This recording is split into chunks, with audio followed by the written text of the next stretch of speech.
মৃতরা দুনিয়া থেকে চলে গেছে, আত্মীয় স্বজন গত 1 বছরে যারা মারা গেছে তাদের রূহগুলি পৃথিবীতে ফিরে আসে, আত্মীয় স্বজনদের সাথে দেখা সাক্ষাৎ করতে, তাদের খোঁজ খবর নিতে। বিধবা স্ত্রীকে তার স্বামী দেখতে আসে, আর এই আশাতে বিধবা মহিলা বসে থাকে, হালুয়া রুটি করে বসে থাকে রাত্রে জেগে, যে আমাকে দেখতে আসবে আমার স্বামী।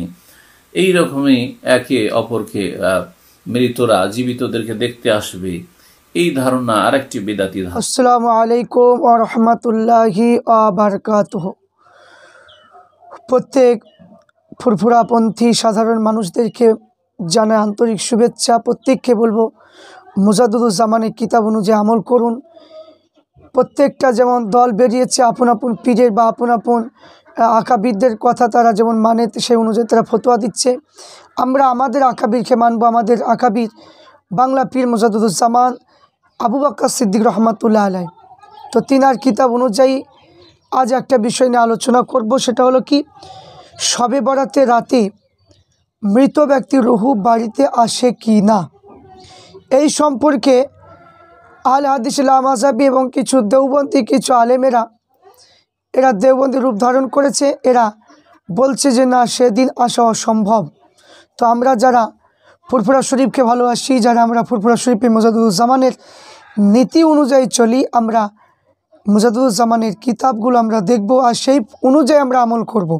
কোনো আদার্স কোনো মৌলানা মুফতিদের কথা আমরা শুনবো না, কারণ যিনি ইলমে জাহির ইলমে বাতিন অর্জন করেছেন, যিনি নবীর সঙ্গে দিদার করেছেন, সেই সমস্ত অলিদের কথা আমরা শুনব। দুনিয়াদারি কোনো বক্তা, কোনো মৌলানা, কোনো আলেমদের কথা শুনবো না, কারণ তারা ফিতনা ছড়াচ্ছে ও মানুষের মধ্যে একটা দ্বন্দ্ব সৃষ্টি করে দিচ্ছে। সেই দ্বন্দ্বের মধ্যে আমরা নেই। তো আজকে আমরা দেখব যে শবে বরাতের রাতে মানুষের রুহু বাড়িতে আসে কি না, বা কোন কোন সময় আসে। যারা অস্বীকার করছে তাদের ব্যক্তিগত মত, কিন্তু আমরা ফুরফুরা শরীফকে ভালোবাসি, নিয়ে জানের চাইতে ভালোবাসি। তা আমরা ফুরফুরা শরীফের কিতাব থেকে এবং আল্লাহর অলিদের কিতাব থেকে আমরা দেখব যে অলিরা আল্লাহ রসুলকে খুশি করেছেন, আল্লাহকে খুশি করে অলি হয়েছেন, তিনাদের কথা আমরা মানব, তিনাদের কিতাবের কথা মানব। যারা এখন পর্যন্ত নবীর সঙ্গে দ্বিধা করতে পারেনি তাদের কথা আমরা শুনব না। আসুন মাজমুয়ে ফতোয়ায়ে আমিনিয়া, মাজমুয়ে ফতোয়ায়ে আমিনিয়া এই কিতাবের মাধ্যমে লেখা আছে যে শবে বরাতের রাতে মৃতদের রুহু বাড়িতে আসে কিনা এই সম্পর্কে 72 পৃষ্ঠায় লিখেছেন, শাবান মাসের 14 দিবাগত রাত্রিতে শবে বরাত বলা হয়। 15 দিবসকে বরাতের দিবস বলা হয়েছে। রোজা 15 দিবস রাখতে হবে এবং কিন্তু ওর সঙ্গে 14 দিবস রোজা যোগ করতে হবে। মৃতদের সওয়াব, সবরে সানি, ইসলে সবের জন্য নফল নামাজ, দান খাইরাত ইত্যাদি 14 দিবাগত রাতে করা ভালো, কারণ এই রাত্রিতে মৃতদের রুহু বাড়িতে উপস্থিত হয়ে থাকে। 15 দিবসে দান খাইরাত এবং করলে সওয়াব হবে। তাহলে এখান থেকে আমরা বুঝতে পারলাম যে এখান থেকে বললেন যে আল্লামা রুহুল আমিন বসিরহাট রহমাতুল্লাহ আলাইহি তিনি বললেন যে 14 তারিখ দিবাগত রাতে যে নফল নামাজ ও দান খায়রাত করে 14 দিবাগত রাত্রে যদি করা হয় তাহলে ভালো, মৃতদের রুহুটা বাড়িতে উপস্থিত হয়ে থাকে, তাহলে আমাদের পীর, আমাদের আকাবির যিনি হচ্ছেন বড় মৌলানা আল্লামা রুহুল আমিন বসিরহাট রহমাতুল্লাহ আলাইহি, তিনার কিতাবের মাধ্যমে আমরা পেলাম যে মৃত ব্যক্তিদের রুহু শবে বরাতের 14 দিবাগত রাত্রিতে আসে এবং নফল ইবাদত করে তাদের জন্য দোয়া করে সেই দোয়াটা তারা পাবে।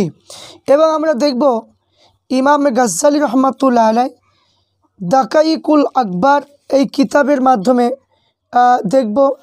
এবং আমরা আরেকটা দেখব কবর কি পেহেলি রাত, ইমাম গাজ্জালি রহমাতুল্লাহ আলাইহি এই কিতাবের মধ্যে দেখব যে রুহু কোন কোন সময় আসে কি আসে না, সেই সম্পর্কে নিয়ে একটু আলোচনা আপনাদের সম্মুখে তুলে ধরব।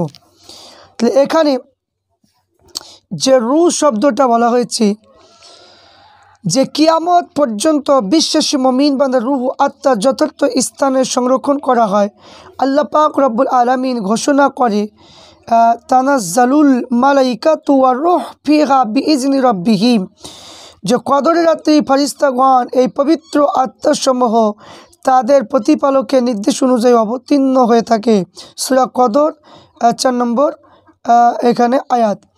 এবং বলেছেন এখানে রূহ অর্থ হলো করুণা শান্তি বিশেষ বান্দাদের উপর অবতীর্ণ হয়। কাজে রূহ বা রওহান দুই হতে পারে। এই ক্ষেত্রে অর্থ দ্বারা ফেরেশতাদের সাথে রূহ বা করুণা অবতীর্ণ হয়ে থাকে। অপরে একমাত্র রূহ বা এক মর্যাদাশীল ফেরেশতাদের নাম, এবং যিনি মুমিনের উপর আল্লাহ পাকের রহমত অবতীর্ণ করেন।